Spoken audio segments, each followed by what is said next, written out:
با سلامی سبز بر تمام همراهان نهضت سبزینگی و نافیان خشونت از ناف تهران تا زانوی واشنگتن. سلام بر مخالفان تحریم، معاندان جنگ، مخالفان هر گونه اعتراض و اعتصاب و تظاهرات و شعار دادن و براندازی و اینها. سلام بر مدافعان سخت کوش حفظ حیات وحش و ادامه تناسل بی تنازل حیوانات اهلی و وحشی. البته باز هم هست که من فعلا درس میکنم. اخبار سبز این بخش خبری را به اطلاع میرسانم. نخست توجه شما را به چند نمونه از اعتراضات شجاعانه تعدادی از همراهان جنبش سبز جلب میکنم. مردم اینجا آزادی بیان دارن، بنابراین وقتی موافق هستن با مسئله یا مخالف هستن میتونن قشنگ اینو ابراز بکنن. بنابراین دوستان که اینجا هستن با این نمایش و این علامت وی که خیلی نامحسوس خواهد بود توی فیلم، از نظر نمادین میخوان نشون بدن که تو ایران خیلی هستن که مخالفن با نقض حقوق بشر و کمبود آزادی.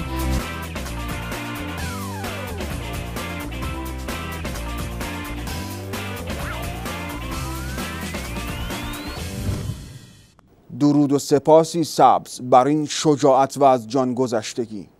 اکنون توجه شما را به یک تظاهرات پرهیاهو و گسترده دیگر جلب میکنم. آقا سلام علیکم، خسته نباشی. چه خبر آقا؟ مرحله سوزونی نکن، مگه نمیبینی تظاهراته؟ بخشید تو تظاهرات نمیشه حرف زد؟ تظاهرات سکوت قربان، سکوت. ما با این سکوتمون فریاد بلند جنبش رو به گوش همه میرسونیم. بعد یکی رد شه چجوری میفهمه تظاهراته؟ خسته نباشی. اگه قرار باشه کسی بفهمه که خب میرن لود میدن دیگه. دیگه اسمش تظاهرات نیستش. این همه هزینه کشکی رو برای چی میخوای به ما تحمیل کنی؟ برو آقا برو، داری تبلیغ خشونت طلبی میکنی. برو الان اینجا وای نسته با. الان زمان یکی از برنامه‌های مهم ماست.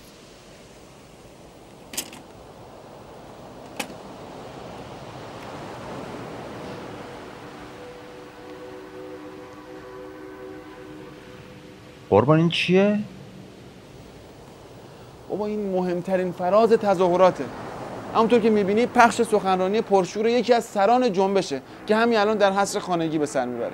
پس صداش نمیاد که، نوار خالیه. ولوم بده ببینم چی میگه.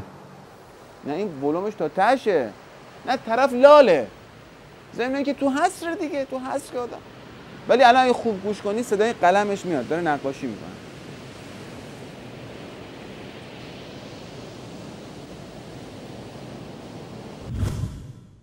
در این قسمت از اخبار سبز امروز در خدمت یکی از چهره‌ها و همراهان سبز فام جنبش هستیم که ضمن معرفی خودشون تجاربشون رو در اختیار نسل جوان میگذارند.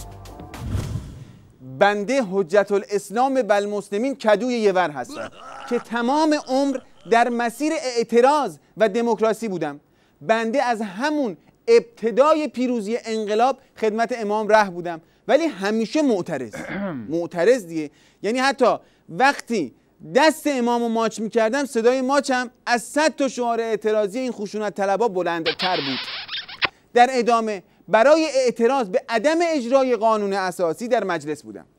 اونجا هم همیشه معترض بودم و تونستم بسیاری از حقوق پایمال شده مردم رو احیا کنم. از جمله حقوق خودم، یه دونه ویلا قباله‌شو گرفتم تو شمال، ماشین گرفتم، بعد چند تا سفر اروپایی که با عهد و عیال رفتیم، ولی همیشه معترض. در راستای آزاد کردن زندانیان سیاسی رفتم رئیس یکی از زندان‌ها شدم. در همون دوران بود که شاهد شکوفایی استعدادهای زندانیان بودیم. حالا یکی اینجا شکوفه در میآورد، که اینجا شکوفه سر صورت شکوفه بارون میشد، اصلا یکی شاخه از شکمش میزد بیرون. میخوام بگم به این شکل من معترض. الان هم در آمریکا هستم، همچنان این اعتراض ادامه داره. البته خب شکلش فرق کرده. الان دیگه گلس اعتراض میکنیم، بعد تورگی یک اماکن اعتراض، چون آزادی هست در آمریکا، یک اماکن اعتراضی هم هست که از صبح تا شب، شب تا صبح اونجا اعتراض میکنیم دیگه. اونجا پرشور تو اعتراضی، چپ اعتراض، راست اعتراض، اینجا همش در حال اعتراضی. من بسیار معترضانه، من حالت اعتراضی دارم. با تشکر از حجت الاسلام کدوی یور در انتهای این بخش خبری توجه شما را به بخش‌هایی از صحبت‌های تلیت پارسی رئیس سازمان آمونیاک جلب می‌کنیم. لوبیگری یک کانسپت خیلی مهمی هست در سیستم دموکراسی. اگر هم نوشته‌های آقای روسو رو بخونه آدم می‌بینه که مشارکت در سیستم سیاسی در دموکراسی خیلی مهم.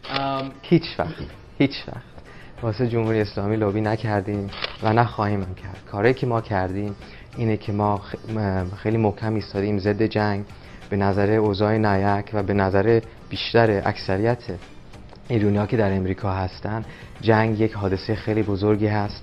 واسه حقوق بشر ایران خیلی بد میشه، واسه جنبش دموکراسی خیلی بد میشه. ما مخالف تحریم‌های گسترده هستیم که فقط رو مردم ایران فشار گذاشتن و این گروه‌هایی هستن که خیلی ارگانایز هستن، مخصوصا مجاهدین که آدم نکن.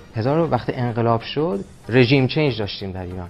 یه سیستم دیکتاتوری رو شکست دادیم، یه سیستم دیکتاتوری دیگه اومد سر کار. ما الان باید بریم دنبال دموکراتیزیشن که آدم واقعا بتونه از یه سیستم دموکراسی بره به یه سیستم دیکتاتوری بره به یه سیستم دموکراسی. من کلیتی از پارسی هستم.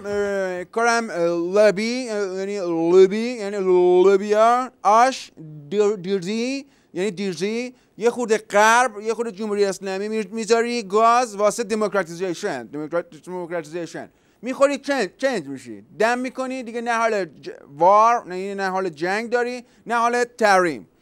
دیزی گود اون کاراکترایزی که باعث میشه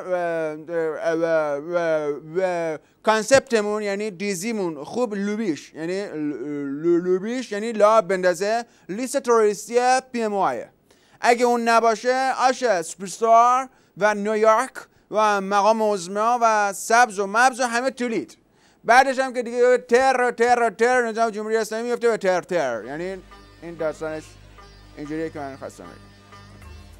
یعنی لوبی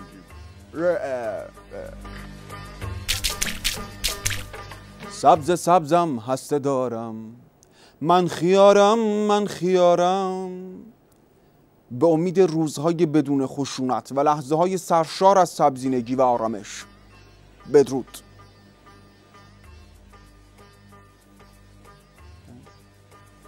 این حقوق من چی شد ها؟